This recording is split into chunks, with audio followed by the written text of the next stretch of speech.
Hey everyone, welcome back to my channel. So today I have an unboxing of the PS5 God of War Bundle Edition. So the PS5 actually came out in November of 2020, but it's been very difficult to get your hands on one. Today I went into my local Best Buy and noticed that they had a couple in stock, so I went ahead and picked one up for myself, as well as a Call of Duty and an extra controller, so I can go ahead and use to game. But without further ado, let's go ahead and get this stuff opened. So in the front of the box, you can just see that it mentions 8K, 4K 120, HDR. So in the top right corner, you can see where it says 825 gigabyte storage is what we have in the PS5. It's a little bit lower than the Xbox Series X, which I actually was able to pick up when it first launched alongside the PS5 back in November 2020. That actually has 1 terabyte. When you consider all of the software, you're not actually getting that full amount. So on the PS5, I believe you have about 650 gigabytes to use for games and applications, but we'll take a look at that in our setup to confirm.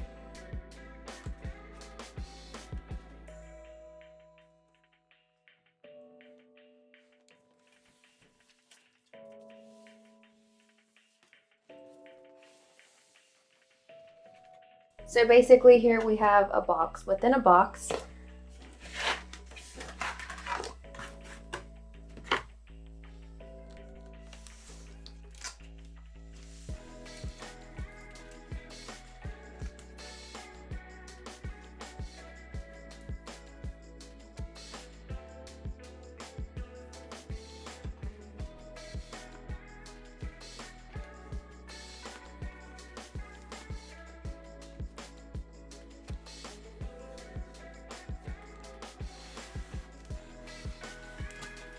So I actually think the unboxing experience with the Xbox Series X is a lot nicer as far as like the presentation and honestly just the ease of getting everything out. I mean, this isn't hard, but Xbox, if you've ever opened one, made it really easy.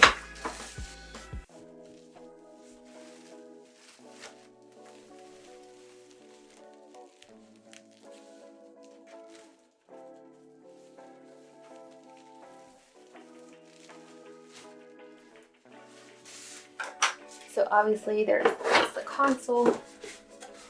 Take a look inside this box.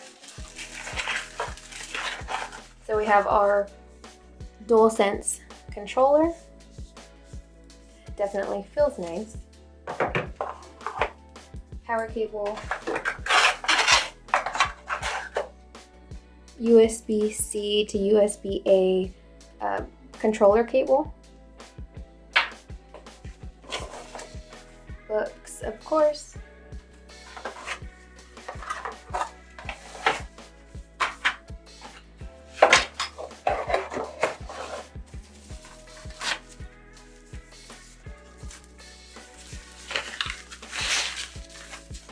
And here is our base for the stand. You can use it to configure your PlayStation to be a vertical or horizontal position. Personally, I think I'm going to go with it vertical. And then of course it came with an HDMI cable. So the PlayStation is pretty hefty in comparison to the Xbox Series X. Personally, I like the minimal look of the Xbox, but it will be personal preference. Ports on the PS5 and the Xbox are pretty similar. However, the Xbox does have a storage expansion slot where you can go ahead and purchase a storage expansion card and you would just essentially plug it in that way. The benefit to having this is you can directly run games from that expansion card. You wouldn't necessarily have to transfer games back and forth depending on what you want to play during that time. So that's really convenient for the Xbox. With the PS5, I'm sure there's a way to expand the SSD. However, I'm just not aware of that option at this time. Might be something that I look into in the future. So the manual does provide instructions on how to attach the base. So we'll go ahead and do that now. Or there's a screw here. So again, you'll want to configure the base depending on how you want to mount the PlayStation. Again, I'm going for the vertical option, so I'll go ahead and Be mounting it this way.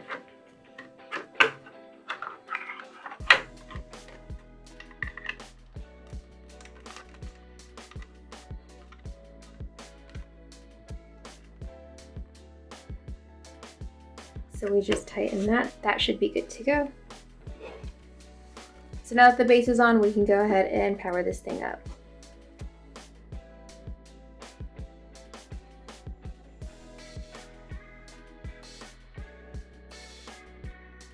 So when you first turn on the PlayStation, it'll immediately prompt you to connect your wireless controller with the wire just to get started. Then obviously you'll pick your language and put in the password for your Wi-Fi. So the PlayStation is getting set up, so we'll go ahead and open up the pink controller.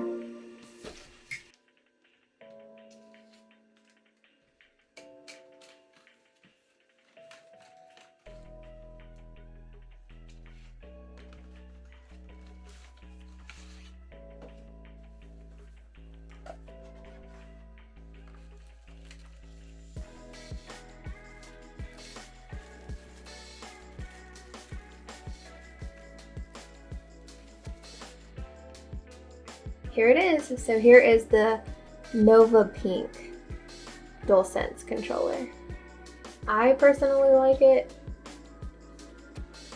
Really glad I purchased this one. Oh, I almost forgot. I also got Kontrol Freeks.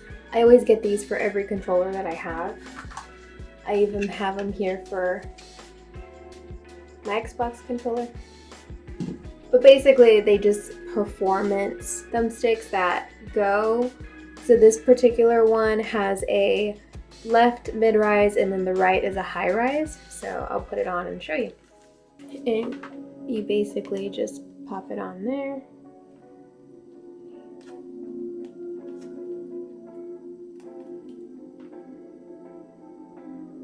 There you go. So it just gives you a little more traction.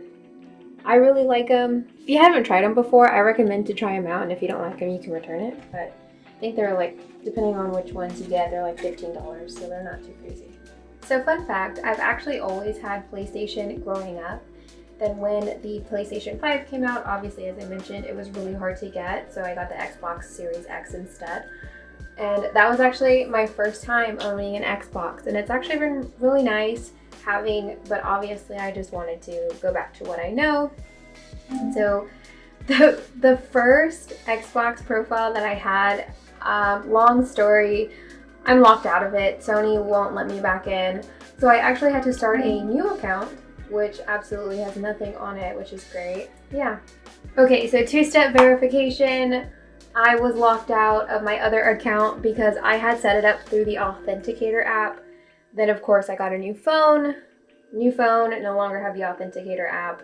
I know my password, no longer have the backup codes, and Sony said, sorry, we can't help you. Just a pro tip, don't do it that way, just do text message. I promise, it'll save you a big headache in the future. The console is now asking to insert a game disc. So since I went ahead and purchased Call of Duty Modern Warfare 2, I'm gonna go ahead and open that and insert that disc. Since I got the God of War bundle, the game is going to be digital. You are provided this card where you can go ahead and scratch the back off for the code. You would go ahead and enter that code in the PlayStation Store associated to your PlayStation Network account.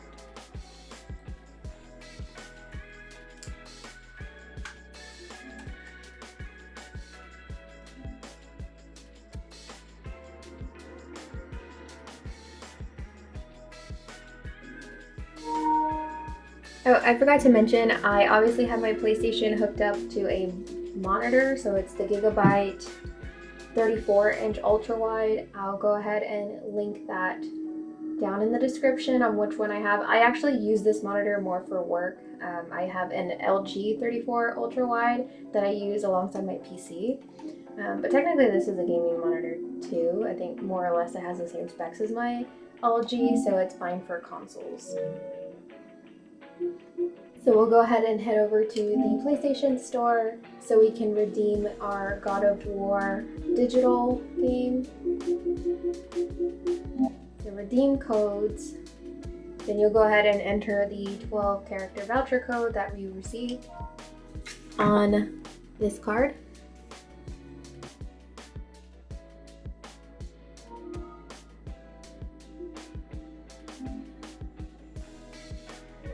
So here, as mentioned earlier, you don't get the full 825 gigabytes. You get about 650 of free space when you first start off with your PlayStation 5.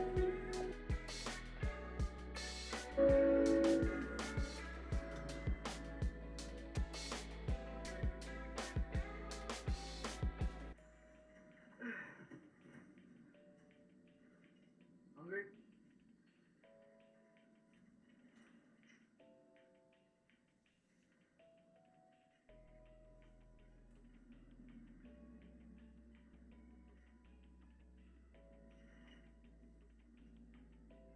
What's next?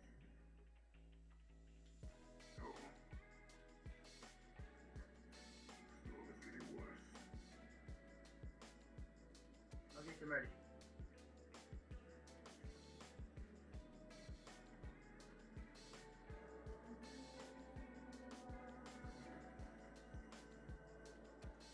Well, that's going to conclude this unboxing of the PlayStation 5.